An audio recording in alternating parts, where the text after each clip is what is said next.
నమస్కారం. తెలుగు గంగా న్యూస్ కి స్వాగతం. కాకినాడ జిల్లా జగ్గంపేట గోకవరం మండల కమిటీ సమావేశం జగ్గయ్యపేటలో జరిగింది. ఈ సమావేశానికి పార్టీ పాలిట్ బ్యూరో సభ్యులు కామ్రేడ్ వి శంకర్, రాష్ట్ర కార్యదర్శి భూగత బంగారాజు, రాష్ట్ర కమిటీ సభ్యులు ఉదయ్ కిరణ్, జిల్లా కార్యదర్శి అర్జున్ రావు హాజరవడం జరిగింది. ఈ సభలో ప్రణాళికలు, మండల క్యాంపెయిన్ రూపొందించుకోవడం జరిగింది. గోకవరం, జగ్గయ్యపేట, గుండేపల్లి మండలంలో ధర్నాలు, జూలై 9 సమ్మె ఏర్పాట్లు చర్చించి నిర్ణయాలు తీసుకోవడం జరిగింది. పేట నియోజకవర్గ విస్తృత కార్యకర్తల సమావేశానికి మా పార్టీ పొలిట్ బ్యూరో సభ్యులు కామ్రేడ్ వి శంకర్ గారు, అట్లాగే మా పార్టీ రాష్ట్ర జిల్లా కార్యదర్శి కామ్రేడ్ వేగుపాటి అర్జున్ గారు, అలాగే రాష్ట్ర కమిటీ సభ్యులు కామ్రేడ్ ఉదయ్ కిరణ్ గారు, అట్లా ఆదివాసీ సంఘం రాష్ట్ర కన్వీనర్ కామ్రేడ్ జక్కంపూడి రాజు గారు, ఇంకా వివిధ ప్రతినిధులందరూ కూడా సమావేశానికి హాజరయ్యారు.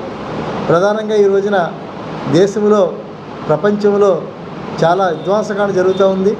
అమెరికా, ఇజ్రాయిల్ రెండు కూడా కలిసి మొత్తం చిన్న దేశాల మీద దాడి చేసి చమురు కోసం, అక్కడ ఆయిల్ ఉత్పత్తులన్నింటినీ కూడా చౌకగా దోసుకోవడం కోసం వాళ్ళు యుద్ధం ప్రకటించారు. అనేక మంది పేదలపై బాంబులు వేస్తూ ఉన్నారు. అనేక మంది అమాయకుల్ని, పిల్లల్ని, మహిళల్ని, వృద్ధుల్ని, అనేక మందిని ఏదైతే ఉన్నదో వాళ్ళు బాంబులు వేసి చంపుతూ ఉన్నారు. కానించి దేనికోసం చేస్తున్నారు ఇదంతా అంటే కేవలం ఆయిల్ కోసం, ఆయిల్ సంపదనంతా కూడా దోసుకుపోవడం కోసం ట్రంప్ గారు చేస్తున్నటువంటి పెద్ద ప్రయత్నం ఇదంతా కూడా. ఈ రకంగా ప్రపంచంలో ఉన్నటువంటి చిన్న దేశాలన్నింటి మీద కూడా అక్కడ ఉన్నటువంటి సంపదను దోసుకుపోవడానికి అమెరికా సామ్రాజ్యవాదులు ట్రంప్ గారు ప్రయత్నం చేస్తూ ఉంటే, మరి మన దేశంలో నరేంద్ర మోడీ గారు ఇక్కడ ఉన్నటువంటి ఆదివాసీల మీద విపరీతమైన దాడి చేస్తూ ఉన్నారు. కగార్ ఆపరేషన్ పేరు చెప్పి ఆదివాసీల మీద యుద్ధం ప్రకటిస్తూ ఉన్నారు. అక్కడ వాళ్ళ కోసం పనిచేస్తున్నటువంటి మావోయిస్టుల్ని, మా నాయకుల్ని, అట్లాగే అనేక మంది ఎన్జిఓ నాయకుల్ని అందరినీ కూడా వాళ్ళు ఎన్కౌంటర్ పేరుతో కాల్చి చంపుతూ ఉన్నారు. అందులో భాగమే కామ్రేడు నంబళ్ళ కేశవరావు గారిని ఎన్కౌంటర్లో చంపడం అన్నది ఏదైతే ఉందో మనందరం కూడా చూసాం. అదే రకంగా ఆ రోజున వాళ్ళ దగ్గర ఇంకా కొంతమందిని ఏదైతే ఉందో స్టోరేజ్ చేసుకుని ఒక్కొక్కరిని ఇద్దరిని ముగ్గురిని ఎన్కౌంటర్ చేసి చూపిస్తూ ఉన్నారు.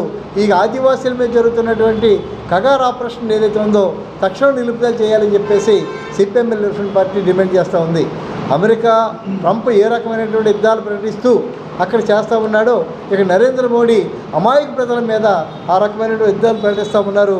అందుచేత ఈ యుద్ధాలు ఏవైతున్నాయో కేవలం సంపదల కోసం అమెరికా చేస్తున్న యుద్ధం, కేవలం చమురు కోసం, ఇక్కడ ట్రంప్ చేస్తున్న యుద్ధం ఇక్కడ ఉన్నటువంటి ఖనిజ సంపద కోసం చేస్తున్నటువంటి యుద్ధాలని తక్షణం నిలుపుదల చేయాలని చెప్పేసి మేము డిమాండ్ చేస్తాం.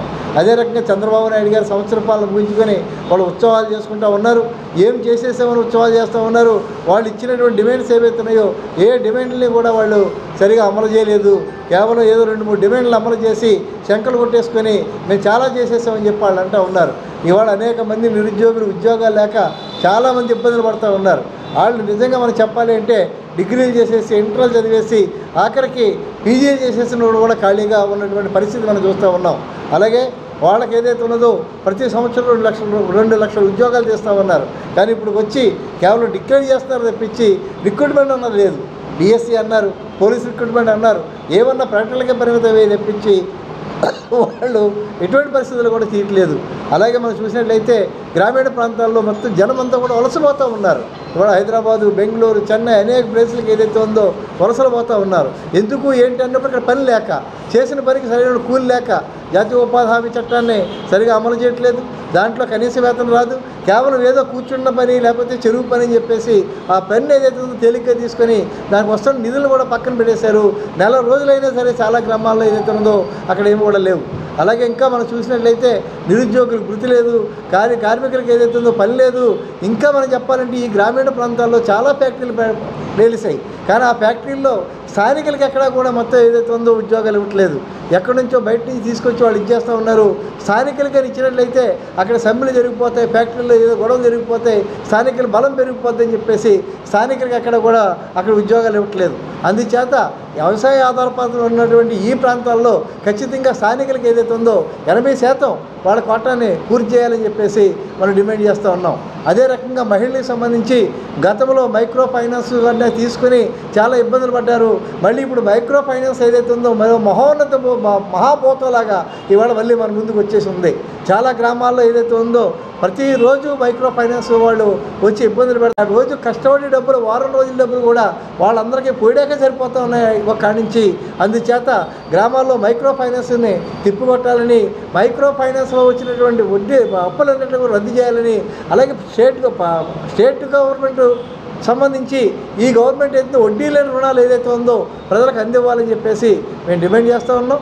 అలాగే పేదలు అనేక సంవత్సరాల నుంచి భూములు చేసుకుంటూ ఉన్నారు. అలాగే అనేక మంది పేదలు ఇల్లు లేక చాలా ఇబ్బందులు పడుతూ ఉన్నారు. జగన్ టైంలో ఏదైతే ఉందో మేము కాలనీలు ఇస్తామో ప్రతి వాళ్ళకి కూడా సెంటున్నర అలాగే ఇస్తామని చెప్పి అన్నారు.